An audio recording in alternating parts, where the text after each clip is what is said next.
그리스도께서 우리를 위하여 죽으심으로 하나님께서 우리에 대한 자기의 사랑을 확증하셨느니라. 아멘.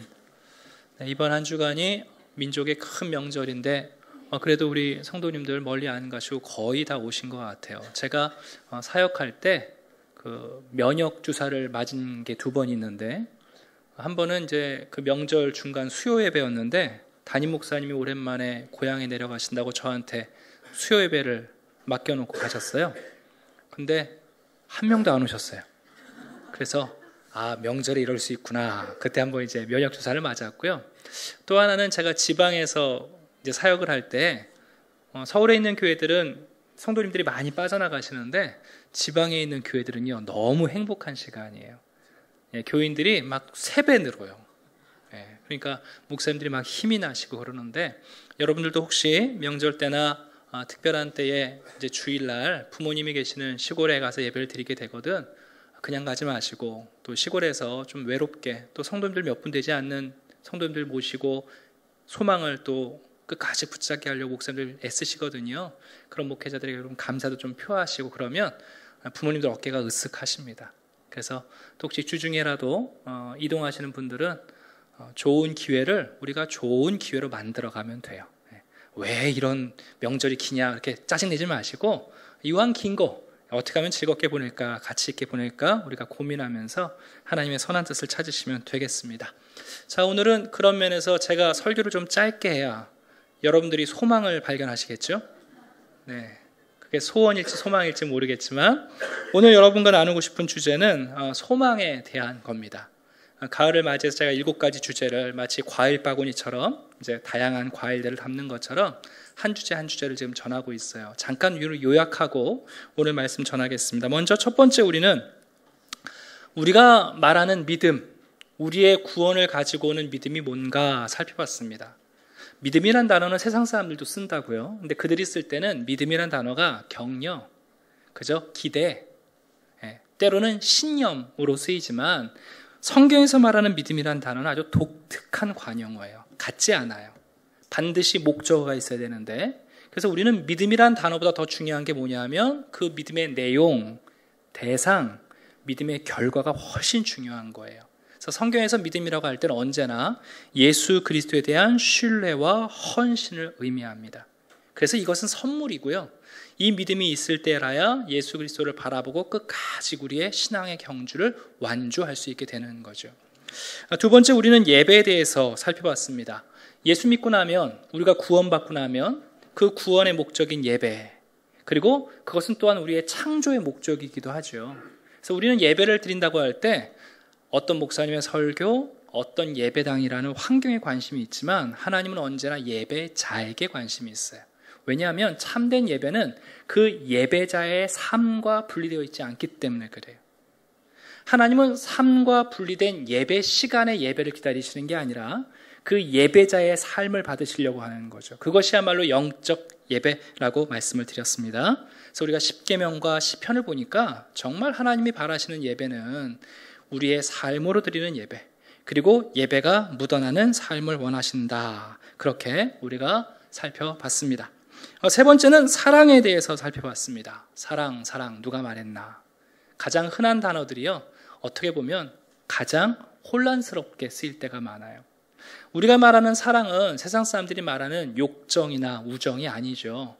언제나 사랑은 우리 안에 있지 않고 사랑은 하나님에게 있어요. 그러니까 사랑은 우리 게 아니라 하나님 거예요.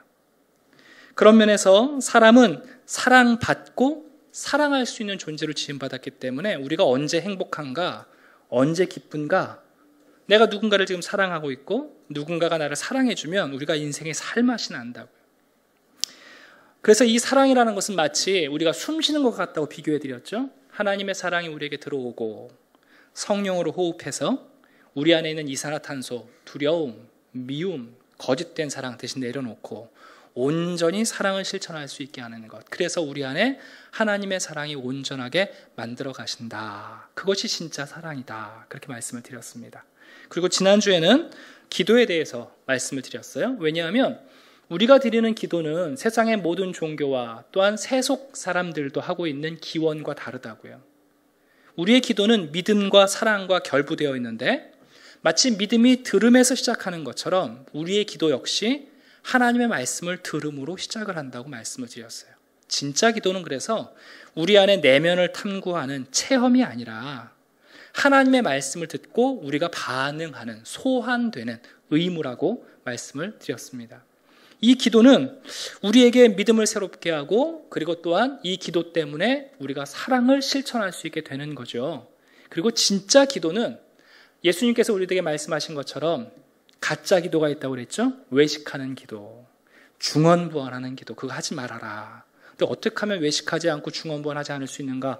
골방 들어가고 짧게 기도하면 참된 기도인가? 그게 아니라 사랑으로 하는 기도만이 외식을 극복하고 중언부언을 극복하는 참된 기도다.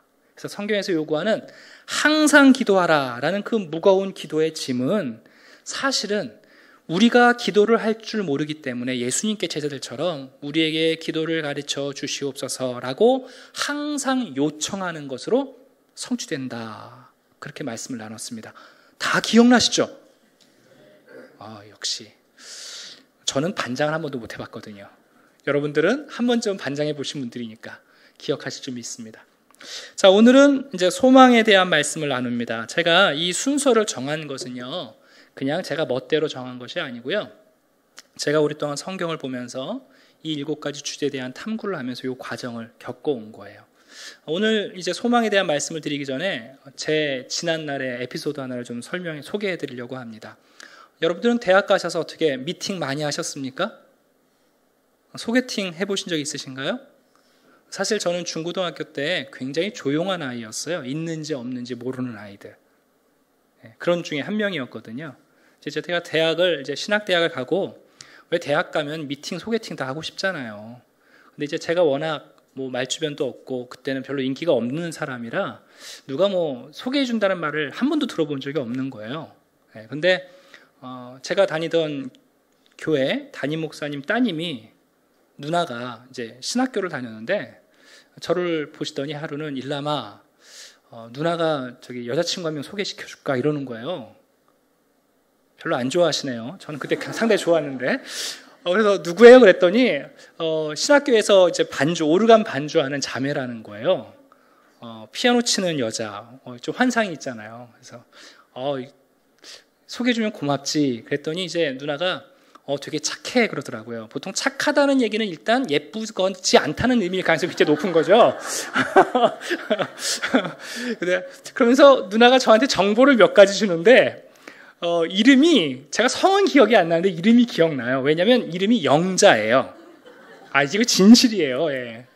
근데 그때 당시 저는 아직 대학생이었지만 왜 영자의 전성시대 이런 그 영자란 이렇게 이미지가 좋지 않잖아요. 썩. 예, 그래서 그런가 보다. 그런데 좀 마음이 이렇게 기쁘지 않았던 것 같아요. 그래서 토요일 날 오전에 일찍 누나가 약속을 잡아줘서 알았어요. 그날 나가서 보죠. 그리고 이제 약속을 했는데, 예전엔 여러분 금요 기도회를 다 철야를 했었잖아요. 여러분도 그러시죠. 그래서 이제 금요 기도회를 새벽 5시까지 철야하고 새벽 예배 드리고 집에 가잖아요. 그래서 이제 새벽 예배 드리고 집에 가서 잠깐 눈 붙이고 갈 수 있겠다. 정말 무슨 대단한 사람이다라는 기대감이 있었으면 제가 잠도 안 자고 단장을 했겠지만, 제 기대감이 별로 없다 보니까 눈 좀 붙이고 가자. 그리고 잠을 탁 자는데 눈을 떠보니까 2시간이나 지난 거예요. 근데 여러분, 그때는 사실 핸드폰이 없었어요. 핸드폰이 없을 때거든요. 너무 큰 실수를 한 거죠. 그래서 누나한테 전화를 했더니 난리가 난 거예요. 너는 말이야 어렵게 사람을 소개했는데 그럴 수가 있느냐. 그래서 어쨌든 나중에 한 번 만나긴 했는데 저보다 믿음이 더 좋더라고요. 그래서 헤어졌어요. 도무지 제가 감당할 수가 없어서. 제가 이 얘기를 왜 하는가. 여러분, 아침에 일어나실 때 여러분의 소원은 뭐죠?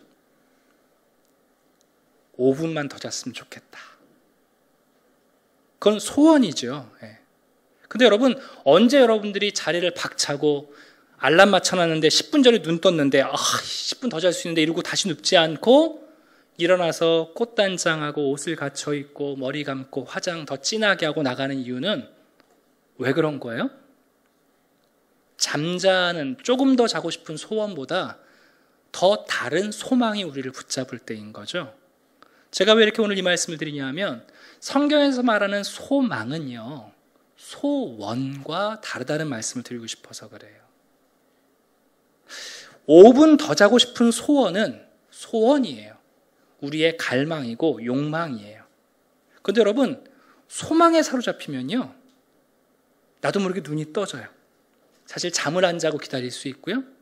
그것이 소원과 소망의 굉장히 중요한 차이를 보여주는 사건이거든요. 저 역시 제가 아마 영자씨에 대해서 소망을 품었다면 아마 잠도 안 자고요.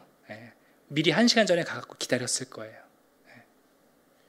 제가 데이트하면서 5시간까지 기다려본 적이 있거든요. 근데 여러분, 그게 없으면 다른 게 소원이 돼요. 잠 조금 더 자자.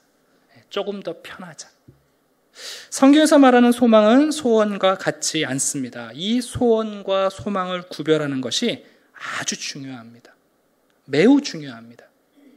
소망과 소원은 흔히 영어에서는요, 이게 잘 구별되지가 않아요. 왜냐하면 우리가 흔히 소망도 hope라고 쓰기도 하고 소원도 hope라고 써요. 또 wish라는 말도 쓰고. 근데 사실 우리가 말하는 소원이라는 것은 desire, 우리의 갈망에 가까워요. 그래서 신약성경에서 말하는 소망은 엘피스라는 단어예요. 한번 식은 들어보셨죠? 뭐 가구 이름도 엘피스가 있고 가게 이름도 엘피스가 있는데 성경에서 말하는 소망이라는 이 엘피스라는 단어를 정확하게 번역하기가 참 어려워요. 그래서 천국의 소망은 소원과 다르다는 것을 통해서 천국의 소망인지를 알게 돼요. 제가 몇 가지 좀 설명을 해드릴게요. 먼저 여러분, 소원이라는 것은 어디서부터 근거에서 솟아나나요? 소원. 우리 안에서 솟아나요. 이랬으면 좋겠다. 저랬으면 좋겠다. 이거 한번 했으면 좋겠다. 네 소원이 뭐니? 네 안에서 바라는 게 뭐니? 묻는 거거든요. 근데 소망은 어떻게 되냐면 우리 안에서 우리가 원하는 것이 아니라 하나님이 행하려는 것, 하나님으로부터 오는 게 소망이에요. 아주 중요한 차이가 있죠. 또 한 가지는 우리의 소원은 뭐냐면 내가 이 세상과 내 주변의 사람들에게 원하는 게 소망이에요. 소원이에요. 근데 소망은 뭐냐 하면 하나님이 이 세상과 사람들에게 원하시는 것이 소망이에요. 조금 더 구체적으로 보게 되면 소원은 사실 우리가 알고 있는 것이 우리의 소원일 가능성이 많아요. 나도 모르는 것을 소원하는 경우는 별로 없어요. 소망은 어떠냐 하면 사실 소망이라는 것은 우리가 믿음으로 받아들이긴 하지만 구체적으로 그 소망이 무엇이고 어떻게 될지는 정확히 알 수 없는 거예요. 그래서 소원이 이루어지면, 소원이 성취되면 우리는 만족감을 누려요. 근데 소망이 성취되면 기쁨을 누려요. 소원이 성취되면 행복해져요. 그런데 여러분, 소망이 성취되면요, 사실 놀라요. 정말 이런 일이 내게도 벌어졌네? 야, 이거 생각도 못했던 일인데. 한마디로 말하면 소원은 단말마적이고 지속적이지 않고 때로는 우리가 이해할 수 있는 거지만 소망은 영속적이고 영원하고 그리고 하나님이 반드시 계셔야만 이루어지는 일들이에요. 소원은 우연히 벌어지기도 하고요. 우리가 노력을 해서 성취할 수도 있어요. 그러나 소망은 하나님이 계시고 하나님이 허락하셔야만 우리에게 벌어지는 거죠. 이것을 한마디로 말씀드리면 한번 따라해 보시겠어요? 모든 소원이 사라지면 진짜 소망이 찾아온다. 다시 한번요.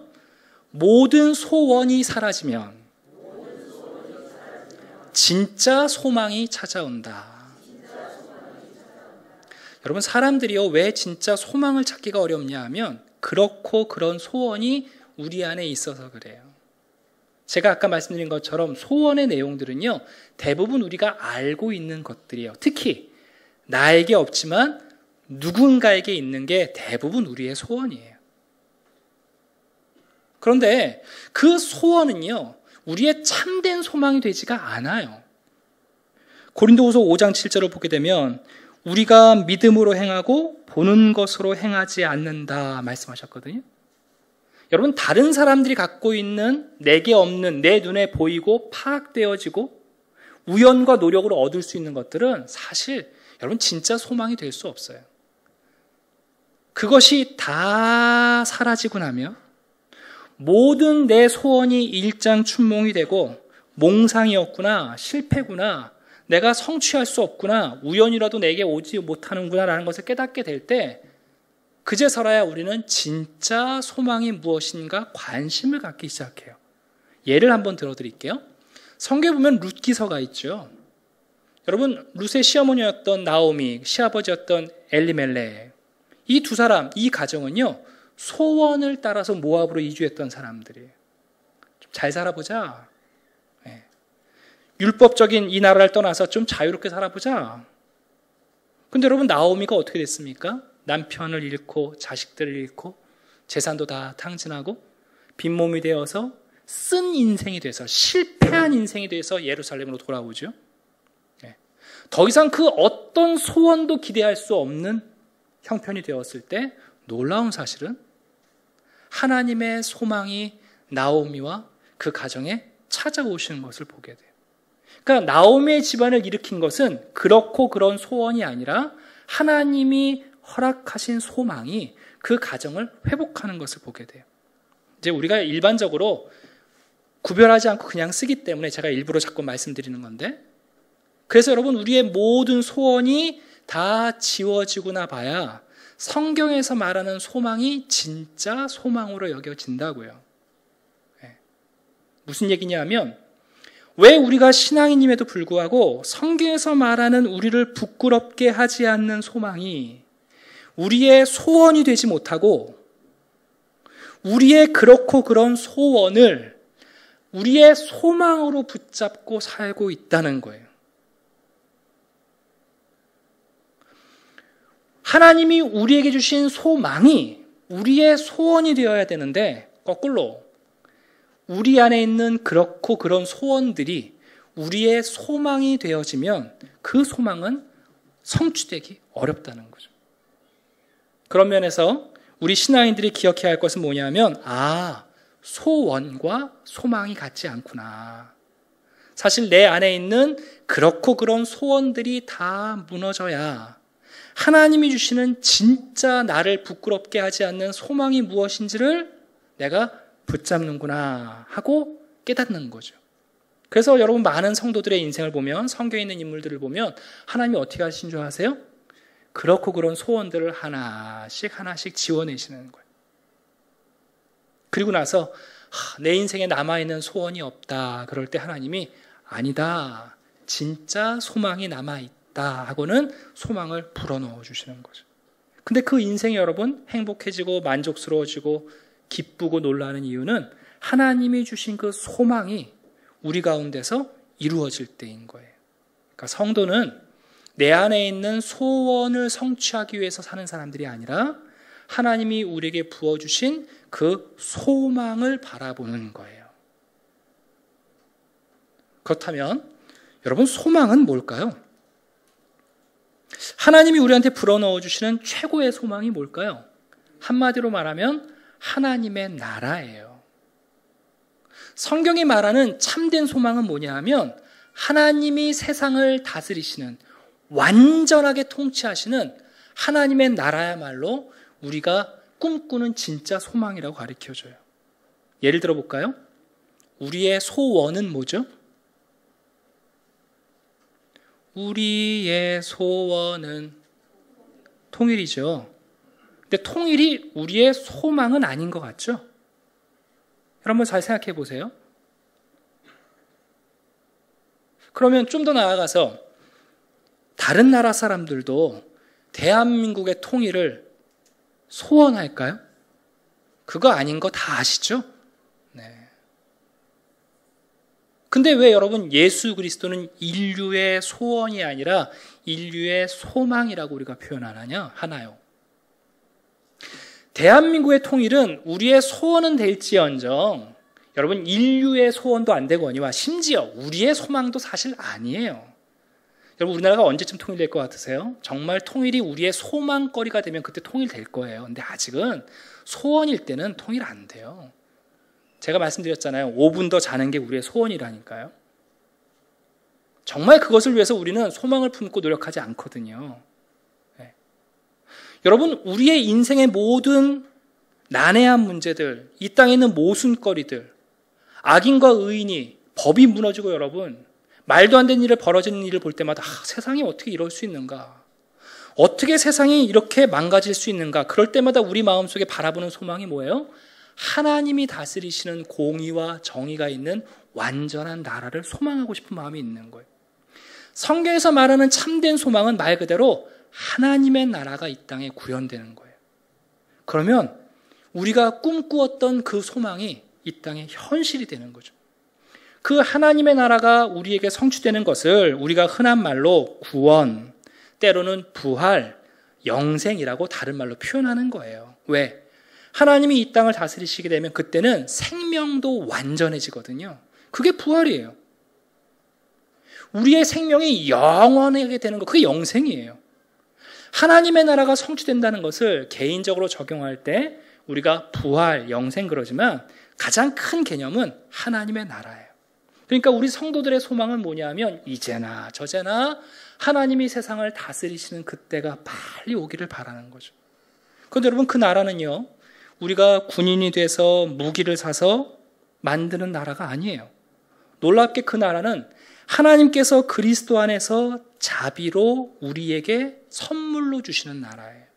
그래서 이 하늘의 소망은 우리에게 선물로 주어지는 겁니다. 디모데전서 1장입니다.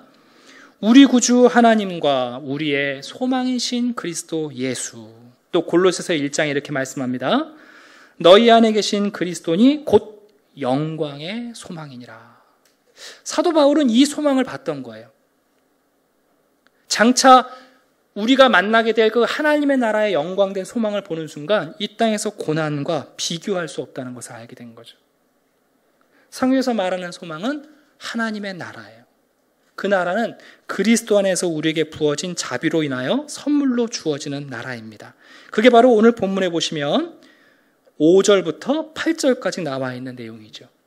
왜 이 소망이 우리를 부끄럽게 하지 않는가? 우리가 꿈꾸는 소원은 우리를 부끄럽게 할 때가 많아요. 나 공부 열심히 해서 서울대 가는 게 제 목표고 제 소원입니다. 근데 똑 떨어지고 나면 부끄럽죠. 왜? 그거는 이룰 수도 있고 이루지 못할 수도 있으니까. 그러나 이 소망은 예수 그리스도 안에서 자비로 우리에게 주어지는 하나님의 완전한 나라는요, 선물로 주어지는 거예요. 그래서 이 선물을 소망으로 품은 사람은 결코 부끄러워지지 않는다고 우리에게 말씀합니다. 그래서 여러분이 하나님의 나라의 소망을 가진 사람들은요, 삶의 다양한 변화가 나타나요. 간단하게 소개합니다. 첫 번째는 뭐냐면 이 소망을 가진 사람은요, 바랄 수 없는 것을 바라는 삶의 비밀을 갖게 돼요. 여러분, 소원을 가지려면요, 소원을 성취하시려면 지독히 현실주의자가 돼야 돼요. 집을 사자. 그게 소원이 되면요, 돈을 절약하고 적금을 붓고 어떻게든지 현실적으로 돈을 굴려서 집을 살 수 있어야 돼요. 소원은 우리가 현실적인 사람이 돼야 되지만 소망은 우리들의 삶에 있는 신비를 받아들일 때 소망을 품게 돼요. 왜? 하나님은 악을 선으로 바꾸시는 분이고 없는 것을 있는 것처럼 부르시는 분이다. 그 인생의 신비를 알게 될 때 하나님이 다스리는 나라에 대한 소망을 품게 돼요. 그래서 바랄 수 없는 중에 바라는 일이 그 소망을 품을 때 가능해지는 거죠. 또한 이 소망을 붙잡게 되면 거짓된 소망에 대해서 우리가 내려놓는 일이 벌어져요. 디모데전서 6장입니다. 이 세대에서 부한 자들을 명하여 마음을 높이지 말고 정함이 없는 재물에 소망을 두지 말라. 여러분, 재물에 우리의 소망이 있을까요? 여러분, 물질이 아무리 대단한 권력을 가지고 있어도요, 지금도 돈으로 못 고치는 질병이 많아요. 사실 돈으로 우리가 영원한 생명을 살 수 없죠. 그리고 여러분 많이 자산들을 모아 놓으셨는데 뭐 안 좋은 얘기입니다만 전쟁 한번 나면 그거 아무 보장 없어요. 말씀하시는 거예요. 그 소원은 정함이 없다고요. 고정되어 있지 않다고요. 그것을 소망으로 품게 되면 반드시 부끄러워질 거라고요. 로마서 8장입니다. 소망이 아니니 보는 것을 누가 바라리요. 눈에 보이는 것, 내가 알고 있는 것, 남들이 그렇다고 말하는 것, 그게 정말 우리의 소망인가? 그거 아니라는 거 알게 돼요. 우리의 영혼 깊은 곳에서 진짜 우리가 뭘 바라냐 하면 하나님이 세상을 완전하게 다스리실 때라야 우리가 지금 겪고 있는 이 모순과 어려움들이 그제서라야 해결된다는 걸 알고 있다고요. 또한 여러분, 이 소망은요, 오늘 본문에 있는 것처럼 우리에게 환난 가운데 인내를, 그리고 그 인내 속에서 연단을 이루어냅니다. 데살로니가전서 1장 3절에 보니까 데살로니가 교회를 향해서 이렇게 말하는데요. 너희는 믿음의 역사를 가지고 있었고 사랑의 수고가 있었고 그리고 소망의 인내를 가지고 있었다. 소망이 있을 때 우리가 참게 돼요. 뿐만 아닙니다. 소망이 있는 사람은요, 자신을 거룩하고 정결하게 합니다. 주를 향하여 이 소망을 가진 자마다 그의 깨끗하심과 같이 자기를 깨끗하게 하느니라. 이 소망을 진짜 소망으로 붙든 사람은 세상 사람들이 나한테 와서 야, 인생 소망이 없다 그럴 때 진짜 소망이 뭔지를 설명해 줄 내용을 갖고 있다고요. 너희 마음에 그리스도를 주로 삼아 거룩하게 하고 너희 속에 있는 소망에 관한 이유를 묻는 자에게 대답할 것을 항상 준비하라. 뿐만 아닙니다. 이 소망은 우리의 속사람을 지키는 투구가 됩니다. 사랑의 호심경을 붙이고 구원의 소망의 투구를 쓰자. 마치 머리를 보호하기 위해서 우리가 헬멧을 쓰는 것처럼 소망은 우리의 속사람을 든든히 보호합니다. 한 가지만 더 말씀드리면 이 소망은 마치 닷과 같다 그랬어요. 배가 여러분 닷을 내리면요, 떠내려가지 않고 그 자리에 고착될 수 있거든요. 히브리서 6장입니다. 우리가 이 소망을 가지고 있는 것은 영혼의 닷 같아서 튼튼하고 견고하여 휘장 안에 들어가나니 그리로 앞서가신 예수께서 멜기스덱의 반차를 따라 영원히 대제사장이 되어 우리를 위하여 들어가셨느니라. 다시 말하면 이 소망이 우리를 예수 그리스도라는 곳에 꼭 붙어있게 만든다는 거예요. 그런데 이런 얘기를 하면 너무 천국 소망을 얘기하면 죽고 나서 저 멀리 타 세상에서 사는 것만 생각하지 이 땅에서 삶하고는 너무 괴리 있는 거 아닙니까? 그런 천국 소망이 이 땅에서 우리의 삶과 무슨 상관이 있습니까? 하고 질문하실지 몰라요. 그런데 여러분, 예수님께서 제자들한테 천국에 대한 소망을 풀어놓으신 때가 요한복음 14장인데요. 요 14장이 언제 있었냐면 예수님이 부활하신 다음이 아니라 십자가를 지시기 전이에요. 제자들한테 야, 내가 가서 너희를 위하여 내가 집을 예비한다. 너희가 장차 그곳에 오게 될 거다. 부활하신 다음이 아니라 십자가를 지시기 전에 제자들에게 그 말씀을 하셨어요. 그랬더니 빌립이 얘기하거든요.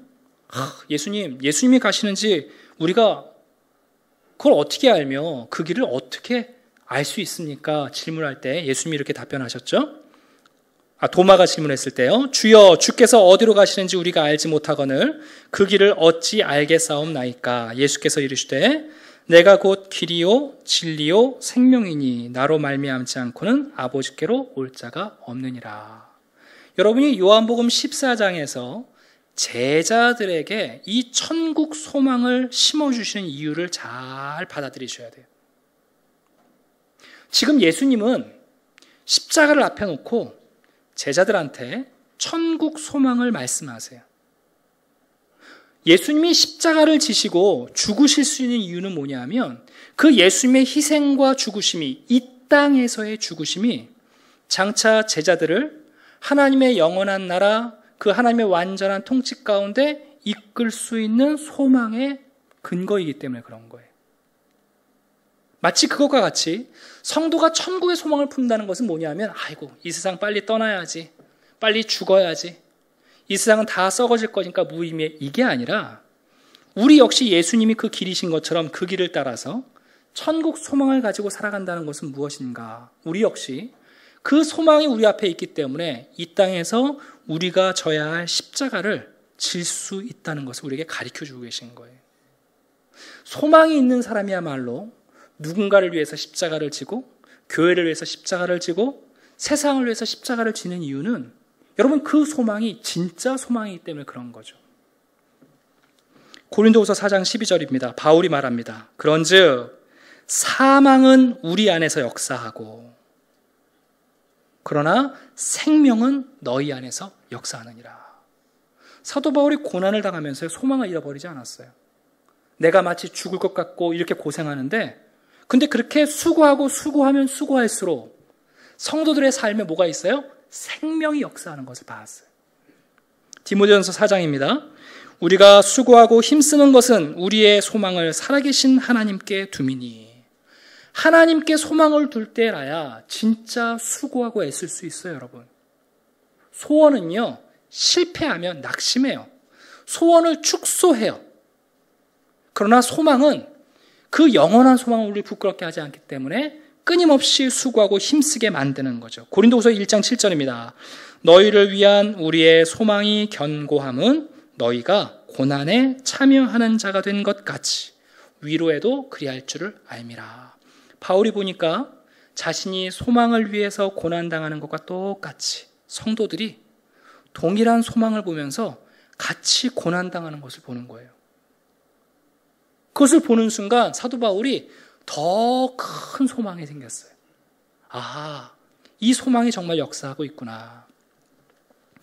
말씀을 마치려고 합니다. 여러분, 소망은 무엇과 같냐면 이렇게 비유해 드릴 수 있을 것 같아요. 어떤 아이가 태어나면서부터 시력을 상실하고 태어났어요. 물론 엄마의 말도 듣고 아빠의 음성도 듣고 엄마가 안아주면 촉감으로 엄마 아빠를 알 수 있는데 볼 수는 없는 거죠. 그런데 참 감사하게 이 아이의 이 시신경이 완전히 망가지진 않아서 약 15살이 되면 수술을 할 수 있는 그런 케이스인 거죠. 그럼 이제 15살 때까지는 엄마 아빠가 나를 돌봐주고 사랑할 때 음성도 듣고 촉감으로 엄마 아빠도 보지요. 그죠? 만질 수 있어요. 근데 이제 드디어 15살이 돼서 수술하고 나서 붕대를 딱 풀면 엄마 아빠를 이제 보게 될 거 아니에요. 여러분, 소망이란 마치 이와 같아요.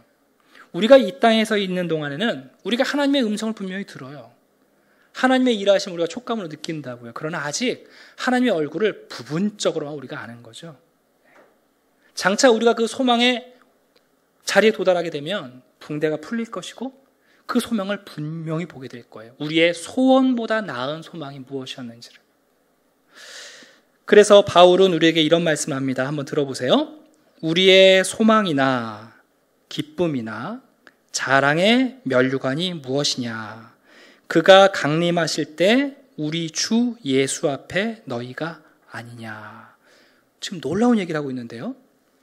하나님이 소망의 근거이시고 하나님이 소망을 이뤄내시는 분이신데 그 소망을 바라보면서 살아가는 성도의 삶이 또한 이 땅의 소망이 된다는 거예요. 하나님이 소망이신데 하나님의 나라가 소망인데 그 하나님의 나라를 바라보면서 이 땅에서 살아가고 있는 성도들이야말로 이 땅의 소망이라는 거예요. 그래서 바울이 말하고 있는 거예요. 그 마지막 날에 예수님이 강림하실 때에 바로 너희가 나의 소망이 아니냐 하고 말씀하고 있는 거죠. 오늘 제가 드리고 싶은 말씀은 바로 이겁니다. 소망은 하나님의 나라예요. 우리 그리스도인들이 꿈꾸는 소망은 뭐냐 하면 우리의 소원 성취되는 거 아니에요, 여러분. 그렇고 그런 소원들이 다 사라지고 나서야 진짜 소망이 뭔지를 안다고요. 하나님이 다스리시는 나라. 그 나라가 되면 이 모순, 이 어려움, 이 질병, 이 한계들, 이 갈등들 그제서야 여러분 다 해결되거든요. 그래서 그 영광의 소망을 바라보니까 이 땅에서 여러분 고난과 환난과 연단 이거 비교할 수 없는 거죠. 그 소망을 바라보면서 살아가고 있는 성도들이 결국은 이 땅의 소망자들이라는 것을 우리에게 가르쳐주고 있습니다. 말씀을 마치려고 합니다. 여러분들은 오늘 영자 씨를 만나러 오셨습니까? 아니면 하나님을 만나러 오셨습니까? 네. 아마 오늘도 주일날 예배당 오는 게 영자 씨 정도 만나는 것 같으면 우리가 별로 열심 내지 않았을지 몰라요. 근데 여러분, 우리가 주일마다 이렇게 모이는 이유가 뭡니까? 하나님이 우리의 소망이신 거죠. 그거를 여러분 세상에 소망으로 보여주기 위해서 우리가 모이는 거예요.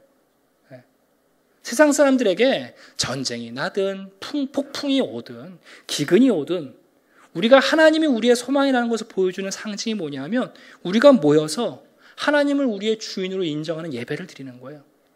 하나님이 다스리시면 그 모순과 환난은 해결된다. 그 질병도 영원한 생명으로 극복된다. 이 땅에 있는 아픔들과 갈등들이 하나님이 다스리시면 해결된다. 그리고 그 소망을 바라보는 성도야말로 이 땅에서 어느 곳에서든지 소망자로서 하나님의 소망을 비춰내는 성도들이 되실 수 있습니다. 기도하겠습니다.